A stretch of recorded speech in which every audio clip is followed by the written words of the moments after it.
ప్రతి సంవత్సరం జనవరి 25న దేశంలో జాతీయ ఓటర్ల దినోత్సవాన్ని జరుపుకుంటారు. జాతీయ ఓటర్ల దినోత్సవం ఉద్దేశం దేశంలోని పౌరులకు ఓటు పట్ల అవగాహన కల్పించడం, వారు ఓటు హక్కును వినియోగించుకునేలా చేయడం.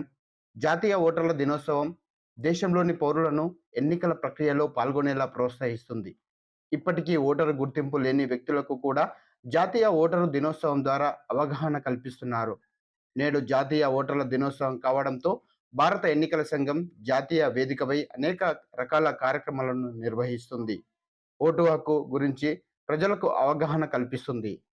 జాతీయ ఓటర్ల దినోత్సవం సందర్భంగా వికారాబాద్ జిల్లా కొడంగల్ నియోజకవర్గ కేంద్రంలో జిల్లా additional collector Linganayak, Kodangal area development authority incharge Venkatareddy, tahsildar Vijay Kumar, MPDO Pandu సమక్షంలో పట్టణంలోని స్థానిక మార్కెట్ యార్డ్ నుంచి వినాయక చౌరస్తా మీదుగా అంబేద్కర్ చౌరస్తా వరకు అధికారులు, విద్యార్థులు భారీ ఎత్తున ర్యాలీ నిర్వహించారు.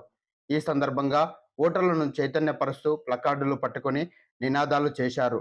18 ఏళ్లు నిండిన ప్రతి ఒక్కరూ తప్పనిసరిగా ఓటు హక్కును వినియోగించుకోవాలని సూచించారు. అర్హులైన ప్రతి ఒక్కరూ ఓటరుగా నమోదు చేసుకోవాలని కోరారు. కార్యక్రమంలో మండల విద్యాధికారి రామరెడ్డి, అంగన్వాడీ సిబ్బంది, రెవెన్యూ సిబ్బంది, మున్సిపల్ సిబ్బంది, ఆయా కళాశాలల అధ్యాపకులు, విద్యార్థులు, పాఠశాలల విద్యార్థులు తదితరులు పెద్ద ఎత్తున పాల్గొన్నారు.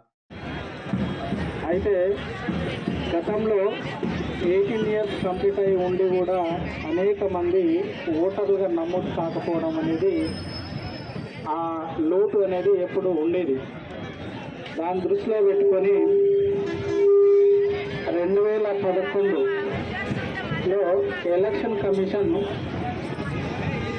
జనవరి 25 నుంచి ఒక స్పెషల్ ప్రోగ్రామ్ లాగా ఏర్పాటు చేసి 18 ఇయర్స్ చేపట్టాలనే మంచి సంకల్పంతో నేషనల్ ఓటర్స్ డేను మనం ఒక పండుగ వాతావరణంలో సెలబ్రేట్ చేసే విధంగా కేంద్ర ఎలక్షన్ కమిషన్ ఏర్పాటు చేయడం జరిగింది. ఇందులో భాగంగా ప్రజాస్వామ్య దేశంలో ఓటు యొక్క ప్రాధాన్యత, అదేవిధంగా ఓటరు నమోదు కార్యక్రమము మరియు ఓటింగ్ పర్సెంటేజ్ కూడా పెంచడం అనేది కూడా చాలా ముఖ్యమైన కార్యక్రమం. కాబట్టి ఈ 14వ జాతీయ ఓటర్ల దినోత్సవము nothing like voting, I vote sure, అంటే ఓటింగ్ కన్నా మించింది ఏమి లేదు, కంపల్సరీగా నేను ఓటేస్తాను అనే కాన్సెప్ట్ తోటి ఈ సంవత్సరము మనం జాతీయ నేషనల్ ఓటర్స్ డేను సెలబ్రేట్ చేస్తున్నాము. ఇందులో భాగంగా మన అందరం కూడా ఈ లాస్ట్ 2011 నుంచి speech activities, systematic voters education, అదేవిధంగా ఎలక్ట్రల్ పార్టిసిపేషన్ కూడా, ఎడ్యుకేషన్ ఏ విధంగా అవసరం ఉందో వాళ్ళ యొక్క పార్టిసిపేషన్ కూడా ప్రజాస్వామ్య దేశంలో చాలా అవసరము.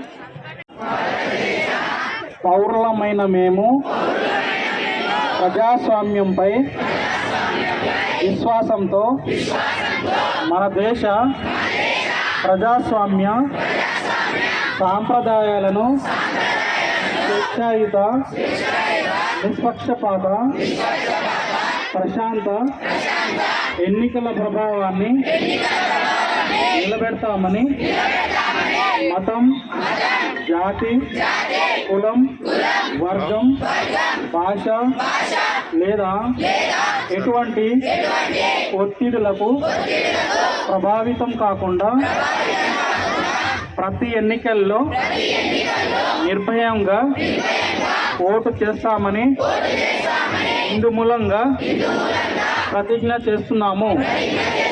లాస్ట్ ఎలక్షన్లో కూడా మనం చూడగలిగితే మన పర్సెంటేజ్ సుమారుగా 82% ఓటింగ్ పర్సెంట్. ఈసారి కూడా ఇంకా ఎక్కువ మొత్తంలో మనం అందరం కూడా ఎవరు మిస్సింగ్ లేకుండా ఓటర్ నమోదుగా చేయించుకుంటూ ఓటింగ్లో కూడా పార్టిసిపేట్ అయ్యే విధంగా అందరం కూడా ఈ కార్యక్రమాన్ని దిగ్విజయం చేయాలని కోరుకుంటున్నాను.